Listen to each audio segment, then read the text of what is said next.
দর্শক, আপনারা ইতিমধ্যে জেনেছেন যে বেগম খালেদা জিয়াকে আগামীকাল বা জোহর জানাজার পর তাকে সমাধিস্থ করা হবে চন্দ্রিমা উদ্যানে শহীদ রাষ্ট্রপতি জিয়াউর রহমানের কবরের পাশে। সেখানে এই মুহূর্তে আছেন আমাদের সহকর্মী ফরহাদুজ্জামান, তিনি আমাদের সাথে যুক্ত আছেন। ফরহাদ, আগামীকাল তো ওখানে বেগম খালেদা জিয়াকে সমাধিস্থ করা হবে, তার প্রস্তুতি কেমন দেখছেন? সেখানে নেতাকর্মীদের কারা আছে, কেউ আছে কিনা, তাতে প্রতিক্রিয়া কেমন দেখছেন জানাবেন আমাদের। এবার যে আপনি জানেন, আজকে সাবেক 3 বারের প্রধানমন্ত্রী এবং আপসহীন নেতৃত্বে ভূষিত বেগম খালেদা জিয়া 6টায় মারা গেছেন। তারপর থেকেই কিন্তু নেতাকর্মীদের মাঝে এক শোকের ছায়া নেমে এসেছে। আমরা এই মুহূর্তে রয়েছি জিয়া উদ্যানে। আপনি জানেন যে আগামীকাল বাদ জোহর এখানেই তাকে কবর দেওয়া হবে এবং ইতিমধ্যে এই সাবেক রাষ্ট্রপতি শহীদ প্রেসিডেন্ট জিয়াউর রহমানের ঠিক পাশেই তার কবরের জন্য প্রস্তুতি নেওয়া হচ্ছে। ইতিমধ্যে সেখানে টাইলস ভাঙা হচ্ছে, ফ্লোরের টাইলস ভাঙা হচ্ছে এবং এখানেও কিছু নেতাকর্মীরা ভিড় করছে। পাশাপাশি আগামীকালের প্রস্তুতির জন্য কিন্তু ইতিমধ্যে আইনশৃঙ্খলা বাহিনী সদস্যরা ভিতরে কাউকে প্রবেশ করতে দিচ্ছে না এবং এখানে পর্যাপ্ত, যেহেতু কালকে সবাই সর্বস্তরের মানুষ আসবেন, তার নিরাপত্তার জোরদার করার জন্য কিন্তু এখানে সিসি ক্যামেরা সহ সার্বিক নিরাপত্তার ব্যবস্থার জন্য তারা এখানে এসেছেন এবং সিসি ক্যামেরা লাগানো হচ্ছে, পাশাপাশি লাইটের ব্যবস্থাও করা হচ্ছে। এবং ইতিমধ্যে আমরা দেখেছি পুরো এলাকাতে কিন্তু আইনশৃঙ্খলা বাহিনী নিয়োজিত রয়েছে। ভিতরে নেতাকর্মী যারা রয়েছে, সাধারণ মানুষ যারা রয়েছে, তাদেরকে কিন্তু নিয়ন্ত্রণ করা হচ্ছে। ভিতরে কাউকে প্রবেশ করতে দেওয়া হচ্ছে না এবং আমরা যতটুকু জানতে পেরেছি আজকেই হয়তো কবর প্রস্তুত করা হতে পারে আগামীকালকের জন্য। এবং আমরা দেখতে পাচ্ছেন এখনও কিন্তু সেখানে পুলিশ মোতায়েন করা হয়েছে। ভিতরে কিছুক্ষণ আগে কবরের মাপ নেওয়া হয়েছে এবং সেখানে ফ্লোরের যে টাইলস রয়েছে সেই টাইলস কিন্তু ভাঙা হচ্ছে এখন পর্যন্ত। তবে এখন পর্যন্ত কবর খোঁড়ার যে প্রস্তুতি সেটা কিন্তু পুরোপুরি নেওয়া হয়নি। আপনি জানেন যে গত 23 নভেম্বর কিন্তু তাকে তার গুরুতর অসুস্থ হওয়ার পর রাজধানীর এভার কেয়ার হাসপাতালে ভর্তি করা হয়। প্রায় 1 মাসের বেশি সময় তিনি সেখানেই চিকিৎসাধীন ছিলেন এবং আজকে চিকিৎসাধীন অবস্থায় সাবেক প্রধানমন্ত্রী এবং দেশনেত্রী আপসহীন নেতৃত্বে ভূষিত খালেদা জিয়া কিন্তু তার প্রিয় দেশবাসীকে ছেড়ে তিনি না ফেরার দেশে চলে গেছেন এবং খালেদা জিয়ার বয়স হয়েছিল 80 বছর। আমরা এই মুহূর্তে কিছু নেতাকর্মীদের সঙ্গে একটু কথা বলবো, এখানে যারা এসেছেন একটু জানতে চাইবো তাদের প্রতিক্রিয়া, একটু তারা কেন এখানে এসেছেন একটু বলবেন যে আজকে এই যে উদ্যানে আসার কারণটা কি? বিসমিল্লাহির রহমানির রহিম। ইতিমধ্যে আপনারা জেনে গেছেন আমাদের দেশ নেত্রী আমাদের মাঝে আর নেই। মহান আল্লাহ পাক রব্বুল আলামিনের ডাকে সাড়া দিয়ে উনি চলে গেছেন। তো আমরা এর মধ্যেই নিশ্চিত হয়েছি যে শহীদ রাষ্ট্রপতি জিয়াউর রহমানের কবরের পাশেই ওনাকে সমাহিত করা হবে। এই কারণে আমরা আসলে নিজে আবেগ থেকেই, আবেগ অনুভূতি, ওনার প্রতি ভালোবাসা থেকে আমরা আজকে এখানে ছুটে এসেছি। আপনি একটু জানতে চাই আপনার কাছে, এখানে যেহেতু তাকে এখানে কবর দেওয়া হবে, এই সিদ্ধান্তটা কতটা আসলে আপনাদের কাছে ভালো লেগেছে? একদম যুক্তিযুক্ত আলহামদুলিল্লাহ। এটার জন্য আমরা এতে আশা করি সবাই সম্মতি আছে এবং সবাই আমরা খুশি। সবাই আমরা খুশি, সারা বাংলাদেশের জিয়া পরিবার আমরা সবাই খুশি। শহীদ প্রেসিডেন্ট জিয়াউর রহমানের পাশে ওনাকেও সমাধি করবে, এটার জন্য আমরা আন্তরিকভাবে খুবই খুশি। আলহামদুলিল্লাহ, শুকরিয়া আল্লাহর কাছে। আপনার কাছে জানতে চাই, তার এই চলে যাওয়াকে কতটা ক্ষতিপূরণ? সারা বাংলাদেশের মানুষ ওনার দিকে তাকিয়ে ছিল যে সুস্থ হবে, কিন্তু এই সুখ আমাদের সবার। এই ধন্যবাদ, কিছু বলতে চাচ্ছি না আসলে, আমি খুব মর্মাহত, খুব কষ্ট লাগছে। আমরা কথা বলছিলাম এখানে যারা নেতাকর্মীরা এসেছেন তাদের সঙ্গে, একটু তারা জানাচ্ছিলেন যে তারা অনেকটা শোকাহত।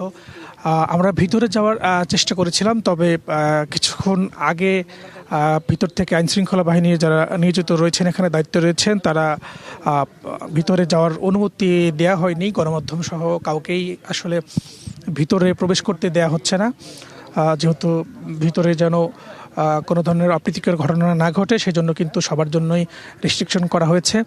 পাশাপাশি দায়িত্বশীল যারা রয়েছেন তারাও কিন্তু মাঝে মাঝে আসছেন এবং এটার সার্বিক তদারকি করছেন।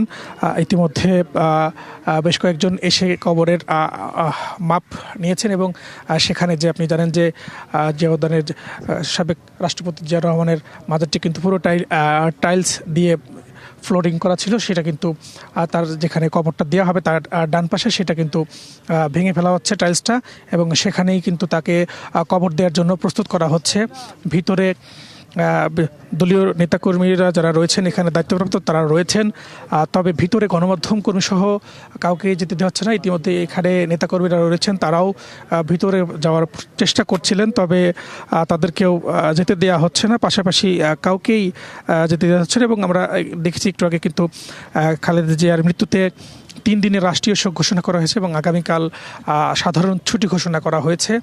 তো এই তার মৃত্যুর সংবাদ শোনার পর থেকেই কিন্তু নয়াপল্টন সহ গুলশান, এভারকেয়ার এবং আমরা দেখেছি জিয়া উদ্যান যেখানে সাবেক রাষ্ট্রপতি শহীদ প্রেসিডেন্ট জিয়াউর রহমানের কবর রয়েছে সেখানেও কিন্তু নেতাকর্মীরা আসতে শুরু করেছেন এবং অন্যান্য এবং তার জন্য দোয়া করছেন। পাশাপাশি গুলশানে দেখেছি সেখানেও কিন্তু দোয়া করা হচ্ছে। নয়াপল্টনে আমরা জানতে পেরেছি সেখানেও তার জন্য দোয়া করা হচ্ছে। তারা বলছেন যে তিনি 17 বছর ধরে যে বিপ্লবের জন্য লড়েছেন এবং একজন গৃহবধূ থেকে 3 বারের সাবেক প্রধানমন্ত্রী, একজন রাষ্ট্রপতির স্ত্রী ছিলেন তিনি। সব কিছু মিলিয়ে দেশের জন্য, এই দেশের মানুষের জন্য, রাজনীতির জন্য তার যে অবদান সেটা অনেকটা রাজনীতিতে যেমন একদিকে যেমন ক্ষতি, ব্যাপক ক্ষতি হয়েছে, পাশাপাশি দেশের জন্যও কিন্তু অপূরণীয় ক্ষতি হয়েছে তেমনটা কিন্তু তারা জানাচ্ছিলেন এবং তারা বলছেন যে আসলে তার এই চলে যাওয়া কোনোভাবেই আর পোষানোর মতো কোনো কিছু দিয়েই সম্ভব না। এবং আমরা জানতে পেরেছি আগামীকাল বাদ জোহর তাকে এখানে কবর দেওয়া হবে এবং আজকে কিন্তু তার মরদেহ কিন্তু এভারকেয়ার হাসপাতালে রাখা হবে এবং আগামীকালকে সকালে তাকে হয়তো এভারকেয়ার হাসপাতাল থেকে এই জিয়া উদ্যানে নিয়ে আসা হবে এবং তার স্বামী সাবেক রাষ্ট্রপতি শহীদ প্রেসিডেন্ট জিয়াউর রহমানের পাশেই তাকে কবর দেওয়া হবে এবং এই সিদ্ধান্তকে নেতাকর্মীরাও ইতিবাচক দেখছেন এবং স্বাগত জানিয়েছেন সিদ্ধান্তটাকে। এবং তিনি দীর্ঘদিন ধরে অসুস্থ ছিলেন এবং তিনি একটা কথা কিন্তু বারবার বলেছেন বিভিন্ন বক্তব্যে এবং বিভিন্ন গণমাধ্যমে যখন কথা বলেছেন, তিনি তার দেশের বাইরে ছাড়া তার কোথাও কোনো ঠিকানা নেই, এই দেশেই তিনি থাকতে চান এবং মরতে চান। এবং সর্বশেষ যখন লন্ডনে নিয়ে তাকে চিকিৎসা করার জন্য বলা হয়েছিল তখনও কিন্তু তিনি সেই কিছুটা ইশারা দিয়ে কিন্তু জানিয়েছিলেন এখানে থেকে, এই দেশে থেকেই তিনি চিকিৎসা করাবেন, এই দেশেই থেকেই তিনি চিকিৎসা করাবেন এবং এখানেই যদি মারাও যান তিনি যেন এই দেশেই যেন তার মৃত্যু হয়। এবং সেটা কিন্তু হয়েছে, তার চাওয়াটা কিন্তু পূর্ণ হয়েছে এবং তার চাওয়াটা পূর্ণ হয়েছে এবং তিনি কিন্তু পুরো দেশের মানুষের তার এই মৃত্যুতে কিন্তু সারা দেশের মানুষ শোকাহত আমরা দেখেছি। অনেকেই কিন্তু আমরাও কথা বলার সময়, গণমাধ্যম কর্মীদের সঙ্গে কথা বলার সময় কান্নায় ভেঙে পড়েছেন। পাশাপাশি তারা বলেছেন এবং আমরা দেখেছি যে নেতাকর্মীরা এসে ভিতরে তদারকি করছেন। তারা এখানে যেহেতু কালকে বাদ জোহর কবর দেওয়া হবে, এখানে এসে তারা সেই প্রস্তুতি নিচ্ছেন এখানে কোথায় কিভাবে কবর দেওয়া হবে এবং কখন কাজ শুরু করা হবে সেই বিষয়গুলো তারা দেখছেন। আমরা জানতে পেরেছি ভিতর থেকে কিছুক্ষণ আগে সেটা কিন্তু এখানে কিন্তু যে টাইলস রয়েছে সেই টাইলসটা ভাঙা হচ্ছে এবং নেতাকর্মীদেরও আগ্রহ রয়েছিল ভিতরে যাওয়ার, যদিও এখানে কিছু সকাল থেকেই তার মৃত্যুর পরেই কিন্তু এখানে আনুষ্ঠানিকভাবে আমরা দেখেছি পুলিশ সদস্যরা যারা রয়েছেন এবং আনসাররা যারা রয়েছেন এবং এই জিয়া উদ্যানের দায়িত্বে যেসব আনসার রয়েছেন তারা ভিতরে কাউকে প্রবেশ করতে দিচ্ছেন না এবং ভিতরে কাউকে, গণমাধ্যম কর্মী সহ কাউকেই ভিতরে যেতে দেওয়া হচ্ছে না। অনেক নেতাকর্মীরা ভিতরে যাওয়ার চেষ্টা করেছিলেন। পাশে আমরা দেখছি আইনশৃঙ্খলা বাহিনী নিরাপত্তার ব্যবস্থা জোরদার করার জন্য তারা এখানে সিসি ক্যামেরা লাগিয়েছে এবং তারা কিন্তু পুরো, যেহেতু সন্ধ্যার দিকেও এখানে নেতাকর্মীর একটা ভিড় হতে পারে, বিকেল থেকেও ভিড় হতে পারে, সেই জন্য কিন্তু তারা এখানে লাইটের ব্যবস্থা করেছেন এবং জিয়া উদ্যানের চারপাশ ঘিরে আমরা দেখেছি ইতিমধ্যে কিন্তু আইনশৃঙ্খলা বাহিনী বিশেষ করে পুলিশ মোতায়েন করা হয়েছে এবং সেই বিষয়টা তারা জোর দিচ্ছে। নেতাকর্মীরাও কিন্তু যাওয়ার চেষ্টা করছে, কিন্তু তাদেরকে আইনশৃঙ্খলা বাহিনী কিন্তু বাধা দিচ্ছেন, তাদেরকে ভিতরে যেতে দিচ্ছেন না। এবং সেই বিষয়টা কিন্তু তারা গুরুত্ব দিচ্ছেন এবং তারা কিন্তু নেতাকর্মীদের বাধা দিচ্ছেন, যদিও তারা সেই বাধা চেষ্টা করে তারা ভিতরে যাওয়ার অনেকেই চেষ্টা করেছেন, তবে ভিতরে নির্দিষ্ট যারা এই দায়িত্ব রয়েছেন তাদের ছাড়া কিন্তু কাউকে ভিতরে প্রবেশ করতে দেয়া হচ্ছে না। আপনি দেখতে পাচ্ছেন ভিতরে কিন্তু ইতিমধ্যে আমরা জানতে পেরেছি সেখানে কিন্তু টাইলস ভাঙার কাজ চলছে।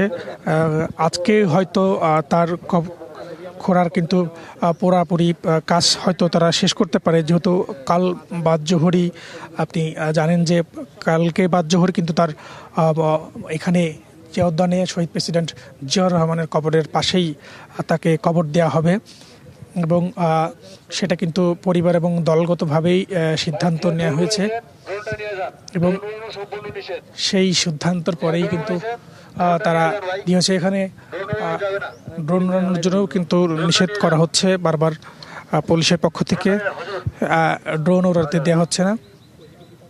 এবং আপনি জানেন যে দীর্ঘ 2018 সালে তাকে 5 বছর যে কারাগারের জন্য আদালত থেকে নির্দেশ দেওয়া হয়, তারপর থেকে তিনি কিন্তু কারাগারে ছিলেন অসুস্থ অবস্থাতেও, তারপরেও কিন্তু তাকে বিভিন্ন সময় কিন্তু জেল হাজতে থাকতে হয়েছে, বিভিন্ন মামলার শিকার হয়েছেন।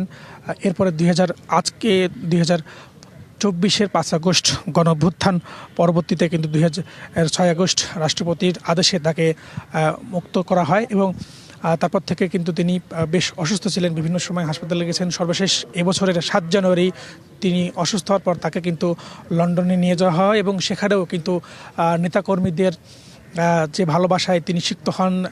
পুরা গুলশান থেকে এয়ারপোর্ট পর্যন্ত কিন্তু নেতাকর্মীরা তার বহর ঘিরে কিন্তু রাস্তার দুই পাশে হাজার হাজার লাখ লাখ নেতাকর্মী কিন্তু এসেছিলেন এবং তাকে বিদায় জানিয়েছিলেন। সর্বশেষ তিনি আবারও দেশে ফিরে আসেন। এরপর থেকে কিন্তু তিনি বেশ কয়েকবার অসুস্থ হয়ে এবার কেয়ার হাসপাতালে ভর্তি হন। সর্বশেষ 2023 নভেম্বর তিনি আবারও গুরুতর অসুস্থ হলে তাকে এবার কেয়ারে ভর্তি করা হয় এবং সেখানেই তিনি চিকিৎসাধীন অবস্থায় কিন্তু তিনি মৃত্যুবরণ করেছেন। এই ছিল আমার কাছে জিয়া উদ্যান থেকে সর্বশেষ তথ্য। ফরহাদ, আপনি থাকুন আমাদের সাথে, আমরা পরবর্তী তার কাছে আবারও ফিরব। নতুন এবং ফিরে আসা গ্রাহকদের জন্য নগদে চলছে ক্যাশব্যাক সহ প্রতিদিন হাজারো উপহার জেতার সুযোগ। হবে আশা আর ফেরা, সারপ্রাইজ সেরা।